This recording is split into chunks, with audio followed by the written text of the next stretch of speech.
Morning sunlight filters through the smoke vent, casting a golden stripe across your dirt-packed floor. You lie still, listening to the muffled hum of insects and distant wind through the canopy above. It's quiet. Too quiet. Which means today is about securing information, connection, and awareness. Because surviving isn't just about food and shelter. It's about knowing what's happening, who or what is nearby, and how to stay 3 steps ahead. So today, you begin building a communication and alert system. Let's start basic, perimeter defense. You head into the woods to gather supplies, sticks, string, empty cans, bottles, and anything that makes noise. With care, you string a series of tripwire alarms, using fishing line and crushed soda cans around your shelter zone. At ankle height, these invisible threads will alert you to animals, or worse, other people moving too close. A can rattles, you wake up. A string snaps, you grab your flashlight and your sharpened spear. It's crude, but it's a start. Next, you construct a watchtower. Not the kind you see in prisons or fantasy castles. This is a 3-meter-high platform wedged between 3 solid trees, lashed together with rope and reinforced with crossbeams. You climb it using nailed-in boards or a knotted rope ladder, reaching a perch where you can see above the surrounding brush. From up here, you get your first real perspective. The forest breathes in all directions. Birds circle. A broken road glints in the distance. A structure, maybe a gas station, peeks through the trees. You mark it on a hand-drawn map you've been slowly sketching in charcoal on folded cardboard. This is your eyes in the sky. Now for information from the outside world. You remember the small hand-crank radio you scavenged last week. You pull it out, clean the contacts, and test it. Crank, crank, crackle. You tune slowly through dead air until you hear it. A distant, garbled voice. Tune, frequency, survivors in sector, repeat. It's faint. It's barely intelligible. But it's real. A signal. You scribble down the frequency. Make a habit to check it twice a day. Maybe it's a group. Maybe it's just static. But for now, it's hope. You start making plans for a signal beacon of your own. Using reflective metal sheets, you build an angled panel on top of your tower that can be seen from the air. You also gather dry wood and old tires to prepare a smoke signal system, a pile you can ignite fast to send thick black smoke into the sky. But what if it's danger you need to signal? Simple. You paint 3 red X's on a large canvas using berry juice and ash, a universal distress call.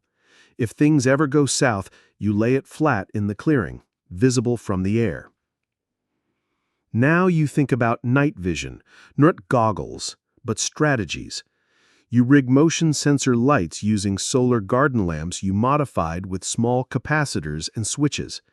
Set them near choke points, like narrow trails or bottlenecks. One flickers on at midnight, you'll know. By afternoon, you've woven bird feathers into small wind indicators that flutter in different directions. These tell you when the wind shifts, because if it's bringing smoke or scent from miles away, you'll want to be the first to know. You carve sound codes into your memory. 1 knock on a tree, I'm here. 2 quick knocks, danger. A long whistle, calm now. It sounds silly, like a camp game, but in a world gone silent, sound becomes language. You practice these until they become second nature. You teach them to the dog you rescued last week.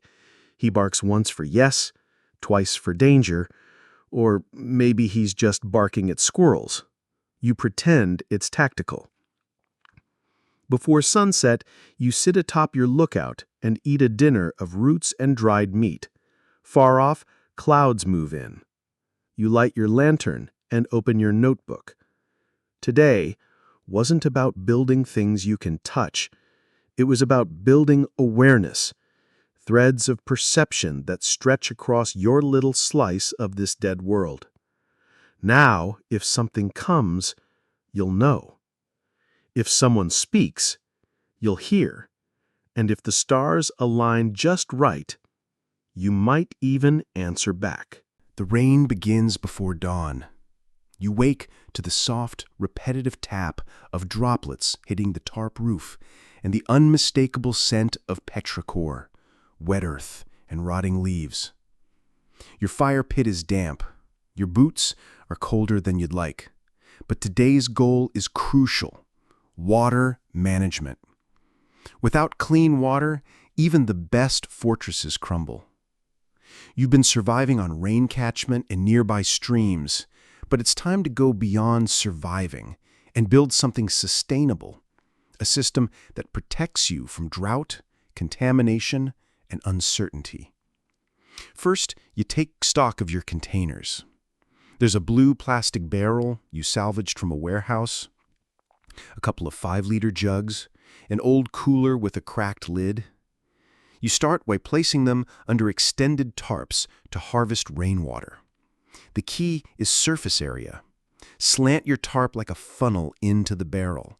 Every drop counts. Next, the question of filtration. You build a slow drip filter system using layers: gravel, sand, activated charcoal, and cloth. You fashion a cone out of a cut plastic bottle and stack the layers carefully. The charcoal comes from your own fire, crushed to powder and rinsed. You pour in muddy water. It comes out slow but clear. But appearances lie. So you boil it. You place the filtered water over a rocket stove you built from cinder blocks, a highly efficient burner that uses small twigs and gets hot fast. The water hisses and bubbles. You wait for a full rolling boil, just like you were taught in every survival guide ever written. To be safe, you add a drop of iodine per liter, just in case. It's not gourmet, but it won't kill you. Next, distribution. You dig a small trench from your tarp catchment into a collection pit lined with smooth stones. It's primitive plumbing, but it works. You cap your barrels with mosquito netting to keep out larvae and algae. On one, you rig a siphon tube with a spigot made from an old garden hose and valve. Now for emergencies. You stash collapsible bladders of water around your camp, hidden caches, each marked in your notebook with coordinates only you understand, just in case your main base is ever compromised. Then comes the gray water system. You build a small reed bed filtration unit where you dump your dishwater and hand wash runoff. A trench leads it away from your living area into a shallow pit planted with thirsty, fast-growing reeds. They'll soak up most of the impurities and keep mosquitoes at bay. Now your camp smells cleaner, the bugs are fewer, and you're no longer walking 30 minutes every time you need a sip. Late in the day, the rain slows and you hear it, the satisfying glug-glug of a barrel filling. You sit beside it and stare at your reflection. Tired eyes, mud-streaked cheeks, but something else: control. You are no longer dependent on nature's whim. If the streams dry up, you're covered. If ash falls from the sky tomorrow, you'll adapt. Before you sleep, you write today's efforts into a growing manual you've been creating, your survival Bible. One day, you might pass it on. And in bold letters, you write, "Water equals life. Guard it like a secret." The sun breaks through a cracked sky the next morning, pale and flickering, like an old bulb unsure if it should burn out or hold on. You feel it in your bones. The season is turning. which means it's time to plan for something more long-term: food storage and preservation. Because hunting and foraging every single day is a short road to exhaustion. You need reserves, security, something that won't spoil when the world throws its worst at you. Today is about building that buffer. You start with the basics: drying racks. You collect a bundle of smooth, straight branches and lash them together into square frames. Over those, you stretch thin wire mesh you salvaged from an abandoned shed. You suspend the racks a few feet off the ground using rope and Y-shaped stakes, safe from ants and crawling pests. Next, the smokehouse. Using fire-blackened stones, you lay the foundation beside your fire pit. You construct a short, squat box from clay and mud bricks you've been slowly crafting and sun-drying for weeks. It's not pretty, but it holds heat. A small tunnel connects the fire pit to the smoke chamber, ensuring cool smoke wafts up and over whatever hangs inside. You test it with wild mushrooms and fish you caught yesterday. The smoke curls upward slowly, dancing around the meat. You'll need to monitor it for hours, but it's passive survival, the kind where effort now means safety later. Then comes fermentation. It sounds fancy, but it's ancient. You take leftover cabbage, mustard leaves, and a few wild roots, shred them, and massage them with salt until brine forms. You pack them tightly into sterilized jars and weigh them down with smooth stones. They'll sit in your root cellar. Yes, that pit you dug 2 weeks ago, lined with charcoal and clay. Cool, dark, and damp. A place where time slows down. For protein, you experiment with pemmican. You crush dried meat into flakes, mix it with rendered fat and a handful of dried berries for vitamin C. Pressed into cakes, it looks unappetizing, but this stuff lasts for years and is calorie-dense. You wrap the cakes in birch bark and store them in waxed cloth bags. Each one could keep you going for a full day of hiking or running, if running ever becomes necessary. But your biggest success today is something few post-apocalyptic survivors even consider: seed vaults. You gather every viable seed you've come across: tomato, squash, bean, even some apple pips, and dry them thoroughly.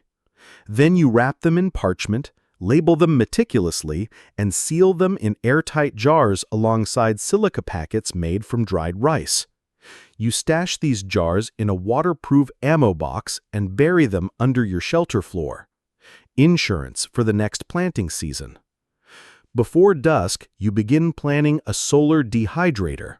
You sketch it in the dirt: a wooden frame covered with black-painted metal sheeting at the bottom, slanted glass or plastic overhead, and vents on either side to allow airflow. The heat will rise, drawing moisture out of anything you place on the racks inside: fruit slices, herbs, meat strips. It's another project for tomorrow, but already your supplies are growing.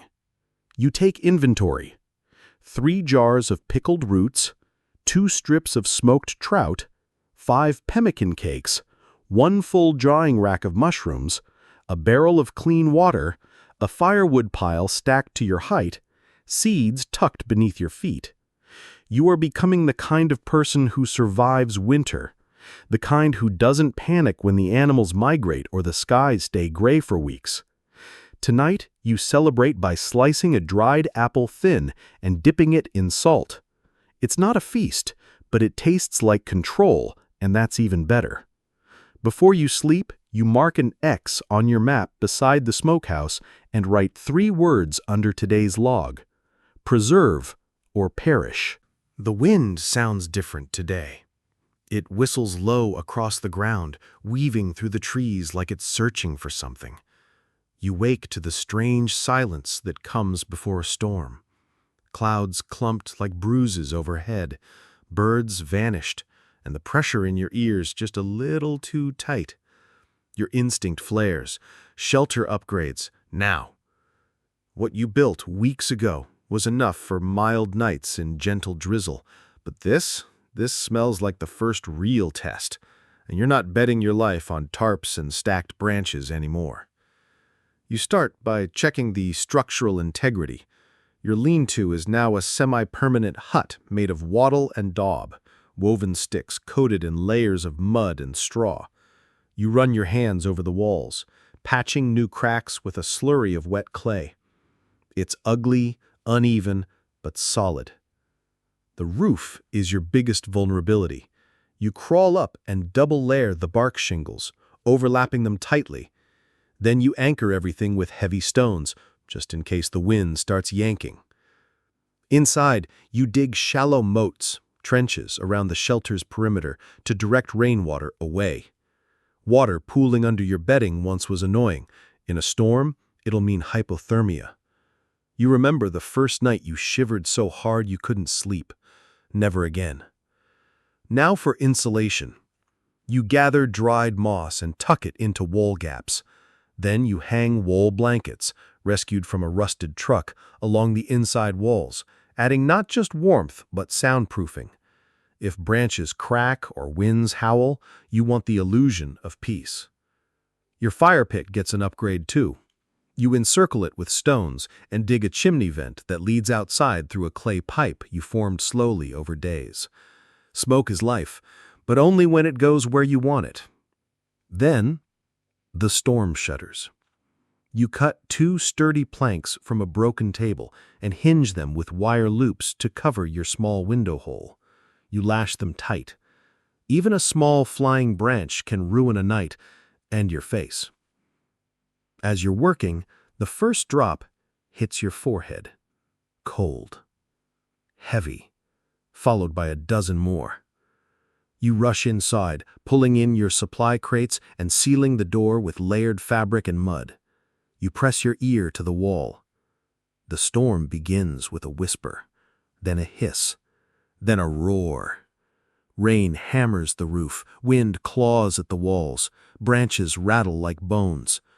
You sit on your bedroll, wrapped in 2 blankets, and wait. The fire flickers low, its heat curling up the walls. In the background, your jars clink quietly in their crates. Nothing's broken, nothing's blown away. Your shelter holds. You chew slowly on smoked fish, eyes scanning for leaks. One starts in the corner, a slow drip. You stuff it with cloth. It stops. Outside, nature throws its tantrum. Inside, you read from a soggy field guide you rescued weeks ago. It's a page on edible fungi. The print is smudged, but still legible. You make a mental note: spore print test equals vital. Avoid gills that run down the stalk. The rain doesn't stop all night. But you sleep. Not deeply, not perfectly.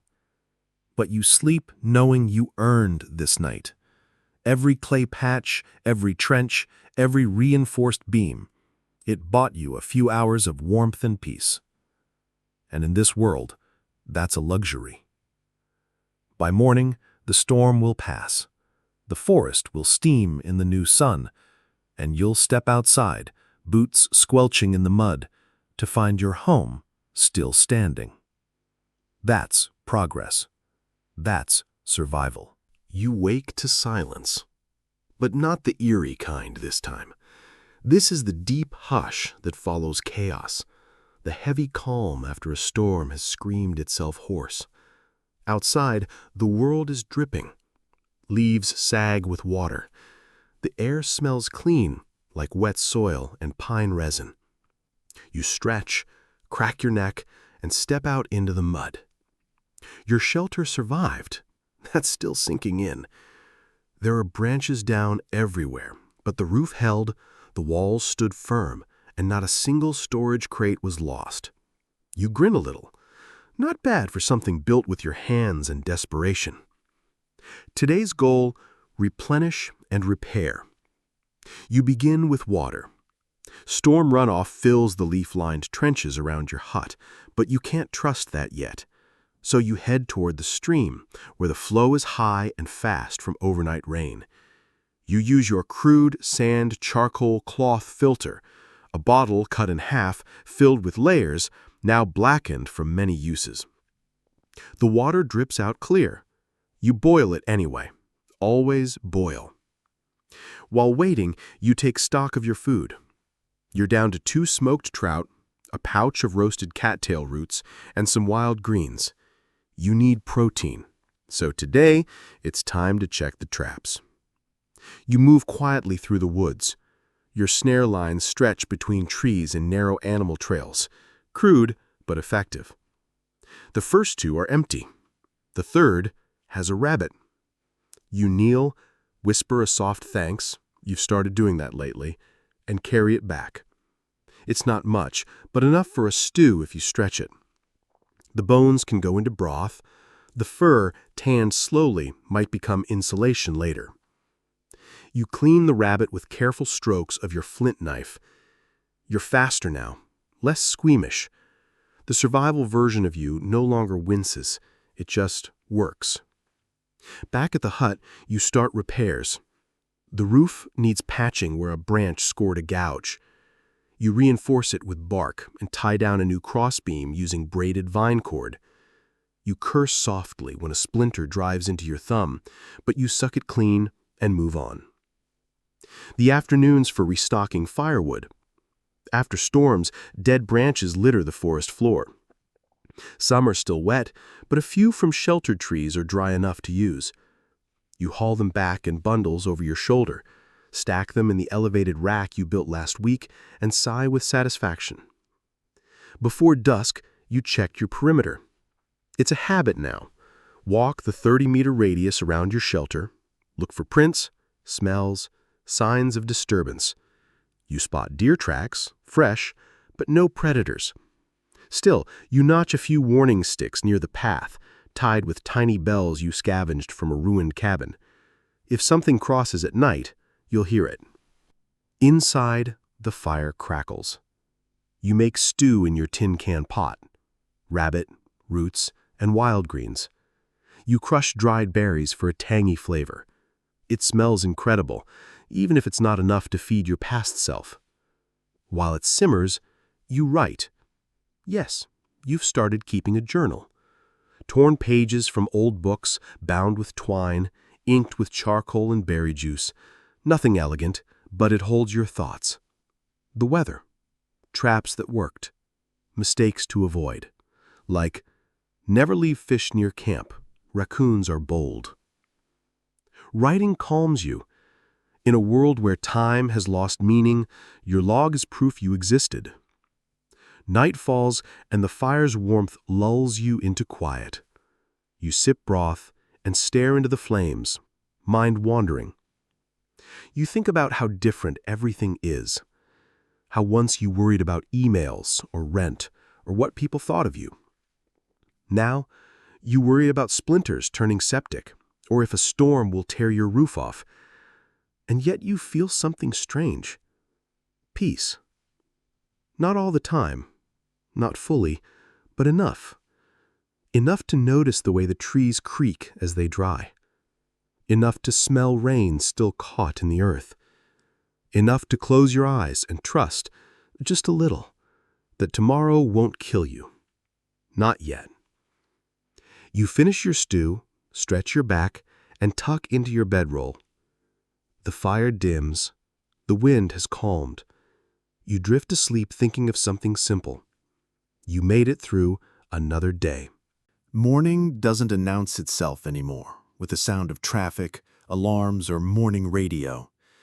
Now it's the slow light pushing through the cracks in your wooden walls, the way birds argue in short, frantic chirps, and the smell, always earthy, like damp wood and something faintly wild. You wake up sore. The floor, even with your padded mat of moss and woven cloth, is unforgiving. But your body's getting used to it. Somehow the pain has changed. It no longer feels like suffering. It feels like proof you're still here. Today is a planning day. You sit outside with your journal in your lap. You've drawn a rough map of your surroundings: stream, shelter, trap lines, berry patch. But something's missing. You're boxed in, too local, too reliant on the few resources near camp. You decide it's time to build a cache. Not just a hidden stash, but a secondary supply point, in case your shelter burns, in case you're forced to flee, in case the unthinkable happens. Step 1 is choosing the spot. It must be far enough to avoid whatever disaster befalls camp, but close enough to reach on foot with a heavy pack. You settle on a location near the old rock overhang by the stream fork. It's elevated, hidden by ferns, and dry year-round. You pack supplies carefully. 2 cans of fish, 1 fire starter bundle, a flint and steel, some cordage, a tin cup, and a knife wrapped in cloth. And oddly, the photo. A black and white print you found in the ruins of a farmhouse. A smiling family in front of a barn. They don't know you, but somehow they've become part of your world. You wrap everything in a waterproof tarp made from a plastic billboard you salvaged. Fold, tie, seal with pitch. Then you dig. The forest floor is soft. You clear a shallow trench, line it with rocks and dry leaves, and place the bundle inside. Cover it with dirt, then debris. You mark it. Not with a flag or symbol, but with a memory. The stone shaped like a boot heel. Only you will remember. This act, this hidden stash, gives you something strange, a future, because you don't build a backup plan if you've already given up. In the afternoon, you gather signal materials, a piece of mirror, some old clothes dyed bright with berries. You're not hopeful for rescue, but if someone is flying overhead, or if you need to mark your location for yourself, it's worth preparing. You test out the mirror in the sun. Angle it up. Flash it. It works. Not like a movie, but enough to imagine a helicopter in the far future, maybe pausing. Then you pause. Midday silence. The air is thick with warmth, and for the first time in a while, you let yourself sit and feel. Not move, not fix, just breathe. A chipmunk scurries past your foot and vanishes. A hawk calls out above the treetops. The wind shifts and carries the scent of distant smoke. You tense for just a moment, but it fades. Probably lightning, probably nothing. Still, you decide, tomorrow is scouting day. Beyond your mapped zone, you haven't ventured. There might be other shelters, ruins, clues, threats. You'll have to go light, just a sling bag, knife, and water. And you'll have to leave a trail to follow back. That's when you decide to make forest breadcrumbs. Small wood shavings placed in arrow shapes, knotted grass, marks on bark, made by rubbing a charred stick. You practice, walking 50 meters into the woods and returning by symbols alone. It works. You're not lost. Not yet. As evening approaches, you make a small fire near the cache site. Just one, for practice, to make sure you can survive here if you must. The fire catches. The light dances across your face.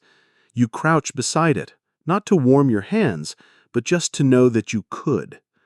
That even in a second camp, with fewer tools and less time, you're still enough. Back at your main shelter, the sky turns violet. You record the day's events. Another sketch. Another line added to your growing self-taught survival manual.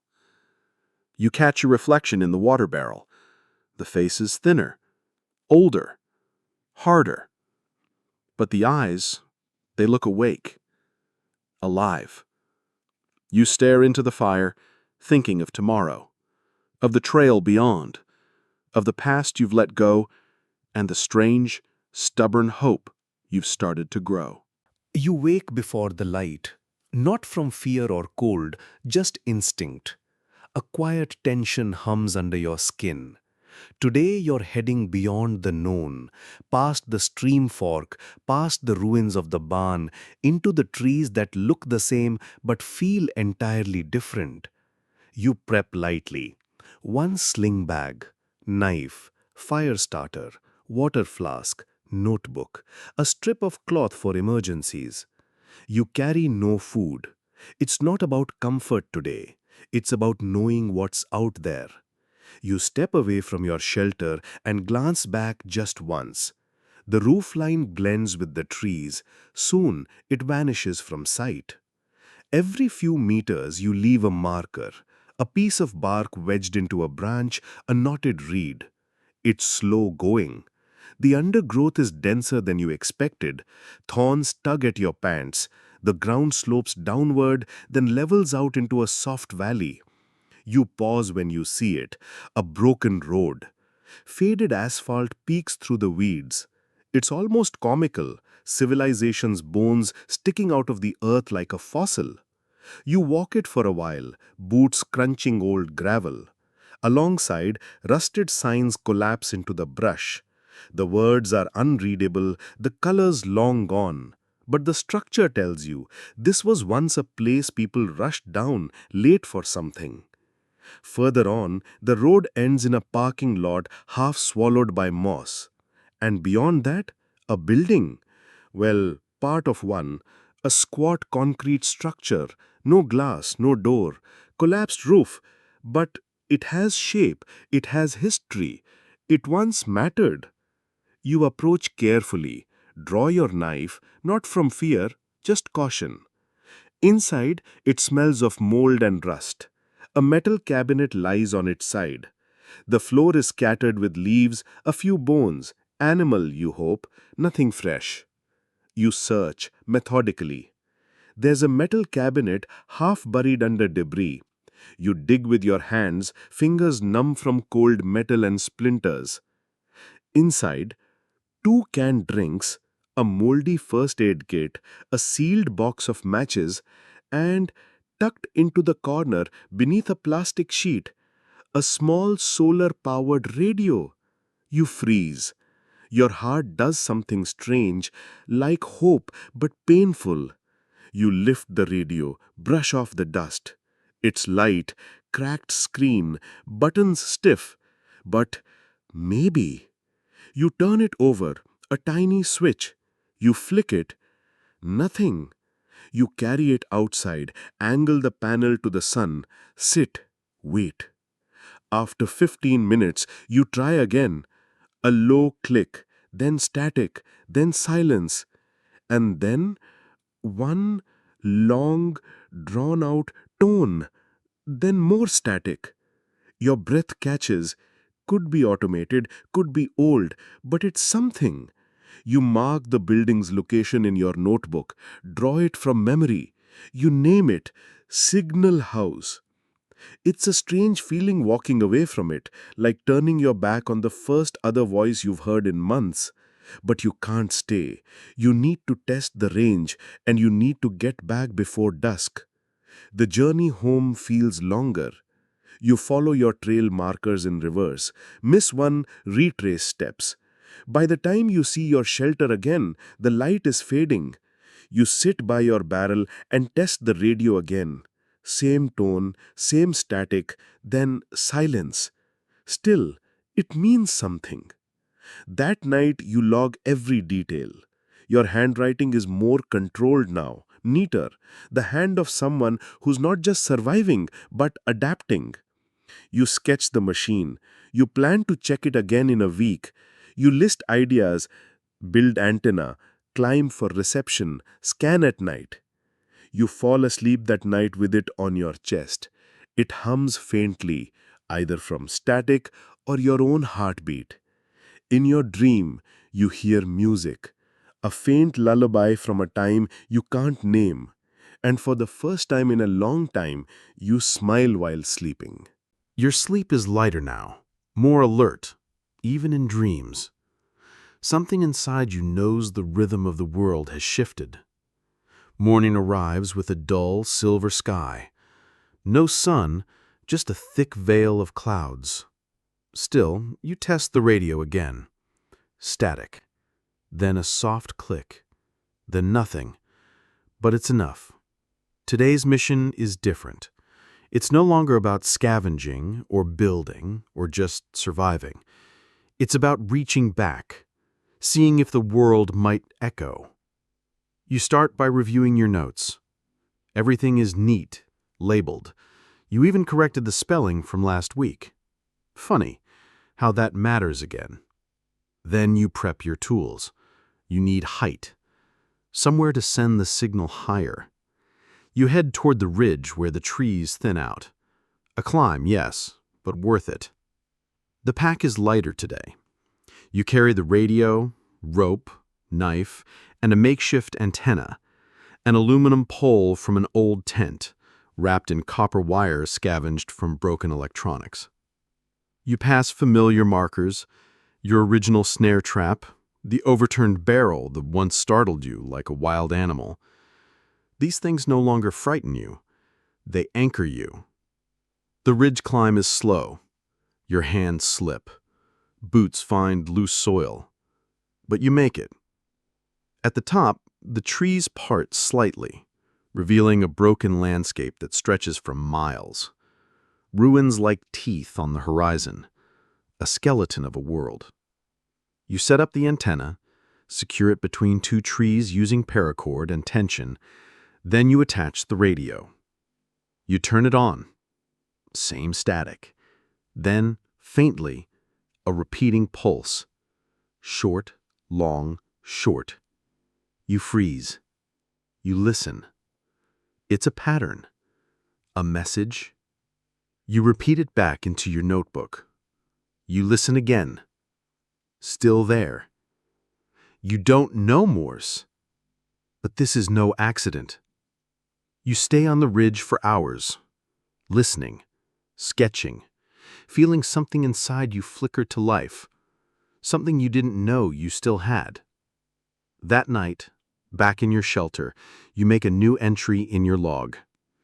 Day 215, radio pulse received, consistent pattern, possibly intelligent. Goal, build translator, track frequency shifts, prepare response system. You underline the word response because it's not just about receiving anymore. It's about talking back. You sleep with the radio beside you again. And in your dream, there's not music, but a voice. It's not in words, more like tone and color and feeling. But you understand, we are here. The next few days, you become consumed by it. You work on signal mapping, you climb 3 different ridges, you experiment with wires, dishes, angles. Sometimes the signal vanishes. Sometimes it returns stronger. Once you hear a click, then a pause, then another click. You think it's a response to something you sent. Even if it's not, even if it's just coincidence, you now live in a world where maybe isn't just a fantasy. It's a direction. On day 220, something new happens. You receive a new sound, a brief tone, followed by silence. Then again, slightly lower in pitch. It happens twice more, then stops. Your hands shake as you write it down. You think about what it could mean. But more importantly, you think about what you'll send back. You look around your shelter. Everything you've built, everything you've learned, all of it has led here. You sit beside your fire barrel, crackling wood, soft glow. You hold the radio gently and whisper into it, knowing full well it cannot hear you. If you're out there, I'm still here. The night is quiet, but not the same kind of quiet as before. There's something alive in it now, a new kind of silence. Not hollow, just waiting. Tomorrow, you'll begin building a more permanent transmission tower. You'll try to decode the signal properly. Maybe you'll find old books, old maps. Maybe not. But now you have a reason beyond survival. You're part of something bigger again. Maybe the last ember of the old world, maybe the first spark of something new. Either way, you are no longer alone. Wind down. The fire has long burned down. Its warmth lingers, gentle against your skin. The wind outside your shelter whispers softly through leaves, a lullaby written by the earth itself. You breathe slowly, deeper than usual. Each inhale holds the memory of ash, pine, and cold metal. Each exhale lets go of fear, of past days, of silence. The radio rests beside you. Its hum is steady now, like a heartbeat not quite yours. Not loud, not sharp, just present. You imagine the signal reaching further tonight, through treetops, over hills, across the dead bones of cities. Maybe it finds someone, maybe not. But it goes. It tries. You pull the blanket over your shoulders, its weight like the memory of someone's hug. Soft, familiar, even if imagined. Your eyes grow heavier with each blink. Not just tiredness, peace. Hard-won, earned. And somewhere out there, in the vastness of what remains, a radio might be clicking back. Or it might not. But here, in this moment, you are warm. You are still. You are alive. And for now, that is enough. End of script. Sweet dreams. If you made it this far, you now know more than 99% of people ever will. But survival is just the start. True peace comes from being ready and knowing you already are. Sleep well. You've earned it.